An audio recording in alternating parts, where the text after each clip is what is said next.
என் கேள்வி உங்களிடம் இதுதான். அவெஞ்சர்ஸ் முழு குழுவும் சேர்ந்து ஜின்வு, அதாவது ஷாடோ மோனார்க்கை தோற்கடிக்க முடியுமா? இதுக்கான பதில் இல்ல.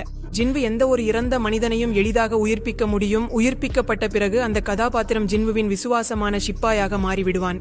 ஜின்வுவின் படையில் அத்தகைய சிப்பாய்கள் இருக்கிறார்கள். அவர்கள் சுலபமாக படங்களில் காட்டப்படும் ஹல்கை கூட தோற்கடிக்க முடியும். தோர் பற்றி பேசினால், ஜின்வுவிடம் முன்பு இருந்த ஷாடோ மோனார்க்கின் பல்வேறு சக்தி வாய்ந்த சிப்பாய்கள் உள்ளனர். அவர்களின் கூட்டு சக்தி எந்த ஒரு பரிமாணத்தையும் உடைக்கக்கூடியது.